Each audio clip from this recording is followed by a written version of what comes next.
ಜಮೀರ್ ಅಹಮದ್ ಖಾನ್ಗೆ ಸೂಕ್ತ ಸ್ಥಾನಮಾನ ನೀಡಲು ಒತ್ತಾಯಿಸಿ ಕೊಪ್ಪಳದಲ್ಲಿ ಬೃಹತ್ ಪ್ರತಿಭಟನೆ. ಕೊಪ್ಪಳ ಕರ್ನಾಟಕ ಸರ್ಕಾರದ ನೂತನ ಸಂಪುಟದಲ್ಲಿ ನಮ್ಮ ಅಲ್ಪಸಂಖ್ಯಾತ ಸಮುದಾಯದ ರಾಜ್ಯಮಟ್ಟದ ನಾಯಕ ಶಾಸಕ ಬಿಜೆಡ್ ಜಮೀರ್ ಅಹಮದ್ ಖಾನ್ ರವರಿಗೆ ಸೂಕ್ತವಾದ ಸ್ಥಾನಮಾನ ದೊರಕಿಸಿಕೊಡಬೇಕೆಂದು ಒತ್ತಾಯಿಸಿ ಕೊಪ್ಪಳದಲ್ಲಿ ಮುಸ್ಲಿಂ ಸಂಘಟನೆಗಳು ಸೇರಿ ಜಿಲ್ಲೆಯ ವಿವಿಧ ಸಂಘಟನೆಗಳ ಸಹಯೋಗದಲ್ಲಿ ಬೃಹತ್ ಪ್ರತಿಭಟನೆ ನಡೆಸಿ ಸರ್ಕಾರಕ್ಕೆ ಮತ್ತು ರಾಷ್ಟ್ರೀಯ ಕಾಂಗ್ರೆಸ್ ವರಿಷ್ಠ ಮಂಡಳಿಗೆ ಒತ್ತಾಯಿಸಿದರು. ನಗರದ ಅಶೋಕ್ ಸರ್ಕಲ್ ಬಳಿ ಜಮಾಯಿಸಿದ ಬೃಹತ್ ಸಂಖ್ಯೆಯ ಮುಸ್ಲಿಮರು ಮೌನ ಮೆರವಣಿಗೆ ನಡೆಸಿ ಒತ್ತಾಯಿಸಿದರು. ಕರ್ನಾಟಕ ರಾಜ್ಯದಲ್ಲಿ ಕಾಂಗ್ರೆಸ್ ಸರ್ಕಾರ ರಚನೆಯಾದ ನಂತರ ಡಿಕೆ ಶಿವಕುಮಾರ್ ಅವರ ನೇತೃತ್ವದಲ್ಲಿ ಹೊಸ ಸರ್ಕಾರ ಅಸ್ತಿತ್ವಕ್ಕೆ ಬಂದಿದೆ ಎಂಬುದು ತಿಳಿದಿರುವ ವಿಷಯ. ಆದರೆ ನಮ್ಮ ಸಮುದಾಯದ ಪ್ರಮುಖ ನಾಯಕರು ಹಾಗೂ ಜನನಾಯಕರಾದ ಬಿಜೆಡ್ ಜಮೀರ್ ಅಹಮದ್ ಖಾನ್ ಅವರಿಗೆ ಸಚಿವ ಸಂಪುಟದಲ್ಲಿ ಯಾವುದೇ ಸಚಿವ ಸ್ಥಾನ ನೀಡದಿರುವುದು ಅತ್ಯಂತ ವಿಷಾದನೀಯ ಸಂಗತಿಯಾಗಿದೆ ಎಂದು ಬೃಹತ್ ಪ್ರತಿಭಟನೆಯ ನೇತೃತ್ವ ವಹಿಸಿದ್ದ ಅಲ್ಪಸಂಖ್ಯಾತ ಸಮುದಾಯದ ನಾಯಕ ಹಾಗೂ ಕೊಪ್ಪಳ ನಗರಸಭೆಯ ಮಾಜಿ ಅಧ್ಯಕ್ಷ ಅಮ್ಜದ್ ಪಟೇಲ್ ಮಾತನಾಡಿ ಎಐಸಿಸಿ ದೆಹಲಿಯ ವರಿಷ್ಠ ಮಂಡಳಿಗೆ ಮನವಿ ಮಾಡಿಕೊಂಡು ಒತ್ತಾಯಿಸಿದರು. ಎರಡನೇ ಪಟ್ಟಿಯಲ್ಲಿ ಅವರಿಗೆ ಸೂಕ್ತ ಸಚಿವ ಸ್ಥಾನ ಅಥವಾ ಉಪಮುಖ್ಯಮಂತ್ರಿ ಹುದ್ದೆಯನ್ನ ನೀಡಬೇಕೆಂದು ನಾವು ಬಲವಾಗಿ ಆಗ್ರಹಿಸುತ್ತೇವೆ ಎಂದು ಹೇಳಿದ ಅವರು, ಜಮೀರ್ ಅಹಮದ್ ಖಾನ್ ಅವರು ಸದಾ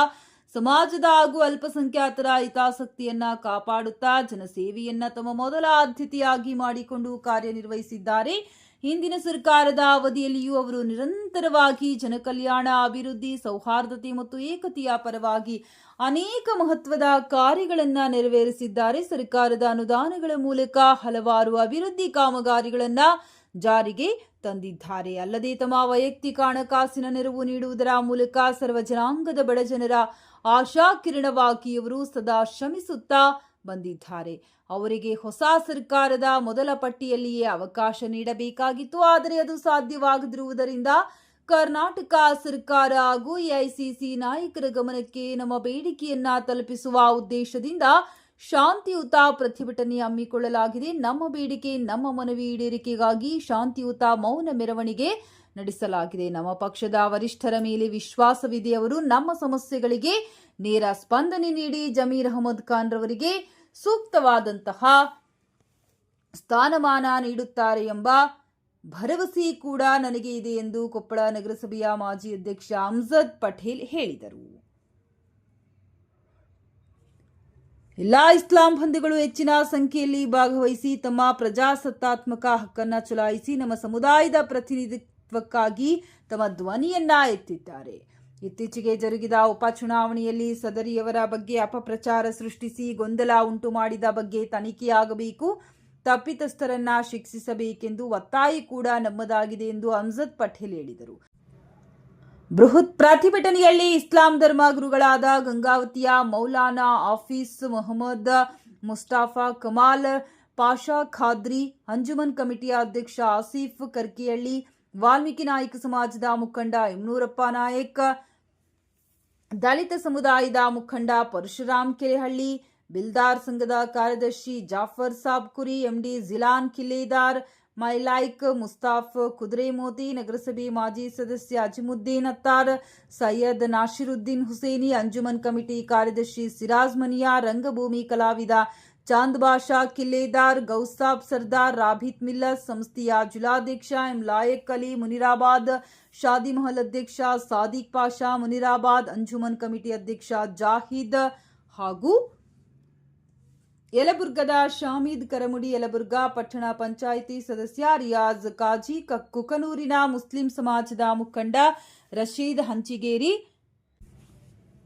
ರಶೀದ್ ಮುಬಾರಕ್, ಗಂಗಾವತಿಯ ಕಾಂಗ್ರೆಸ್ ಮುಖಂಡ ಮೊಹಮ್ಮದ್ ದಳಪತಿ, ಕಾಟಗಿ ಮುಸ್ಲಿಂ ಸಮಾಜದ ಮುಖಂಡ ಅಮ್ರುಲ್ ಹುಸೇನ್, ಗಣೀಸಾಬ್, ರಾಜಾಸಾಬ್ ಕಾಯಿಗಡ್ಡಿ, ಸಿರಾಜ್ ಸಾಲಗುಂದ, ಕೊಪ್ಪಳದ ಎಂಡಿ ಜಹೀರ್, ಕಾಂಗ್ರೆಸ್ ಮುಖಂಡ ಆಸಿಫ್ ಖಾನ್ ಹಡಗಿ, ನಾಗರಾಜ್ ಮೇಟಿ, ಅಕ್ಬರ್ ಪೊಲೀಸ್ ಮನಿ, ಸೈಯದ್ ಬಶೀರ್ ಅಹಮದ್ ಅತಾರ್ ಸೇರಿದಂತೆ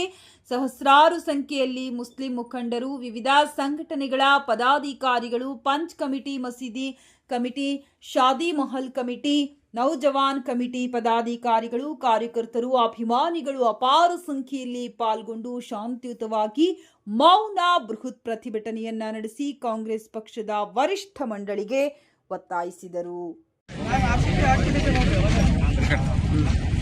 आज कोप्पल डिस्ट्रिक्ट मुसलमानों के जानिब से कर्नाटक के जो माने हुए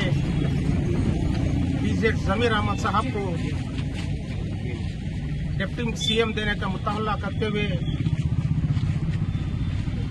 पहले ही लिस्ट में उनका नाम आना था, क्योंकि हमारे बीजेड जमीर अहमद साहब इस कर्नाटक के एक बहुत बड़े गरीबों के, यतीमों के, पिछड़ों के, दलितों के, हर कौम के, मुसलमानों के और हर कौम के जात के गरीबों के एक बहुत बड़े रहनुमा है। और हमारे राष्ट्रीय कांग्रेस समिति के, हमारे हाईकमांड के, जो हमारे अपोजिशन के, पार्लियामेंट के अपोजिशन के जो लीडर है राहुल गांधी साहब को, और हमारे एआईसीसी के प्रेसिडेंट मल्लिकार्जुन खड़गे साहब को, और हमारे कर्नाटका के chief minister, dynamic chief minister DK Shivakumar को, और इसी तरह हमारे जो कर्नाटक के इंचार्ज हमारे वेणुगोपाल साहब, और हमारे कर्नाटका के और एक इंचार्ज सुरजेवाला साहब, और हमारे सिद्धरामैया साहब से हम लोग गुजारिश करते हैं कि हमारे बीजेड जमीर अहमद को इस कर्नाटक के डिप्टी सीएम बनाए जाए, क्योंकि साजिशों से उनको पहले लिस्ट में ही उनका नाम था। तो उन्होंने दावणगेरे के इलेक्शन में एक मुसलमान कैंडिडेट को एमएलए पूछने की वजह से जो साजिश बना के ये आए, वीडियो बना के, डुप्लीकेट वीडियो बना के, उनके आवाज काट के झूठा एक मुहिम उठा के, क्योंकि 3 तारीख को प्रमाण वचन ले रहे थे, उसके एक दिन पहले ही अगर करना है तो पहले ही करना था, क्योंकि एक पावरफुल लीडर है लोग कर्नाटक क्या भी रहे तो मुसलमानों का हक पूछते बोल के उन लोगों ने क्या करे, तो ये हमारे वो वीडियो डालकर उनका एक मिनिस्टर होने का वो कैंसिल कराए। तो लिहाजा हम सबको उम्मीद है कि हमारे कांग्रेस पार्टी के लिए तो इन्होंने ये दूसरे, अब ये इसी महीने में दूसरा जो लिस्ट आ रहा है उसमें उनको मिनिस्टर बनाते बोल के हम समझे, लेकिन मिनिस्टर बनाते हमारा एक डिमांड है कि उनको डिप्टी सीएम बनाए जाए, क्योंकि उन्होंने ये कर्नाटक में जो 2020-23 में जो इलेक्शन हुआ असेंबली का, उस असेंबली के इलेक्शन में अपने कॉन्स्टिट्यूंसी को छोड़कर पूरे कर्नाटक में स्टार कैंपर होकर हर मुसलमान का 99% वोट आज हिस्ट्री में, ये कर्नाटक की हिस्ट्री में अगर मुसलमान वोट डाला 99% बोले तो वो 23 इलेक्शन में, 18 इलेक्शन में डाले सकते। तो लिहाजा इतने डालने के बावजूद भी इतना फिरकर गरीबों का, यतीमों का कितने जो उनको ओहदा दिए थे, जो वसती और वक्फ माइनॉरिटी, तो उसमें उन्हें एक अच्छा निभाए, उसको तो ऐसा निभाए कि गरीबों को घर मिलना, गरीबों को सहूलत मिलना, गरीबों को, आवाम को और पूरा आवाम को क्या है उसके ग्रांट्स मिलना, मस्जिदों को, खबरस्तान के लिए ग्रांट मिलना बोलकर ये हिस्ट्री में पहले बार 4,500 करोड़ का बजट और जब बीजेड जमीर अहमद साहब ने दिया। ये इतिहास है, ये हमारे इंडिया का, हमारे कर्नाटक का एक इतिहास है। बीजेड जमीर अहमद साहब एक ऐसे शख्सियत है कि हमारे मिल्लत के लिए, हमारे कौम के लिए, हमारे एजुकेशन के लिए ये हिजाब का जो मसला था उसको कोशिश कर परसों हमारे डीके हमारे सिद्धरामैया साहब को बोलकर वो हिजाब का कैंसिल कराकर और हिजाब को जारी कराया। तो उसी तरह हमारे जो कर्नाटक में जितने डिस्ट्रिक्ट है, हर डिस्ट्रिक्ट में हमारे मुस्लिम लड़कियों के लिए सेपरेट एक कॉलेजेस बनाना बोल के अपने एक माइनॉरिटी से और वक्फ डिपार्टमेंट से पहली बार इंडिया में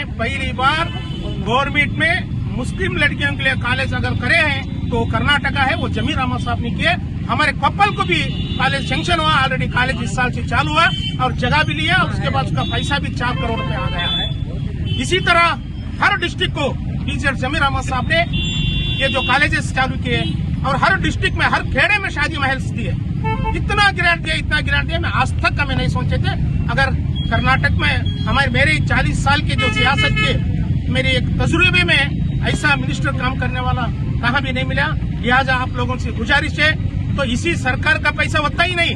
जितने गरीब लोग जाते, जो हार्ट ऑपरेशन है, किडनी का मुश्किल है, दवाखाना में बताने के लिए पैसे नहीं। अब देखते कर्नाटक में सोशल मीडिया के जरिए कितने गरीबों को उन्होंने संत अपने पैसों से मदद की है। हमारे कोप्पल में सिर्फ मैं ही दिलाऊं, 15 से 20 लोगों को मैं हार्ट ऑपरेशन के लिए 5 लाख 10 लाख सिर्फ मुसलमान को नहीं, लिंगायत को, दलित को, गरीबों को,